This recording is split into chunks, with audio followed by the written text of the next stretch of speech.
মা বন্ধ হবে তো।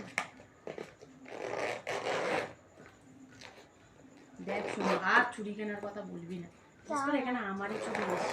আমার চুড়ি তো একটাও নেই, সব তো না এই তো তোর চুড়ি। আমার চুড়ি মাত্র কয়েকটা। কয়েকটা গোল্ডেন কালার করলে আর কোনো কালার লাগে নাকি? হলুদ কালার তো লাগবে না। গোল্ডেন মানেই তো হলুদ।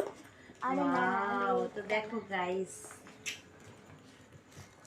ওটা কি? ওটা কি? ওটা কি? এটা কি সুন্দর একটা না না না, এটা চুড়ি, পুরো ব্ল্যাক কালো কালার। কালো, পুরো কুচকুচে। এটা এবার ধরে গেছে, আরেকটা কিনবো। এবার তো ওটাতে যত খুশি, এর পরে নেক্সট বারে যখন কিনবি তখন ওইটাতে। এটা তো তোমার চুড়ি, এটা তো দিবি। এটা আমার চুড়ি, এটা আমার চুড়ি, এটা আমার চুড়ি, এটা আমার, এগুলো আমার চুড়ি, এগুলো আমার চুড়ি, এগুলো আমার চুড়ি। সব আমার চুড়ি, আমার একটাও দেখতে পাবে না কখনো। খুব ভালো জিনিসটা।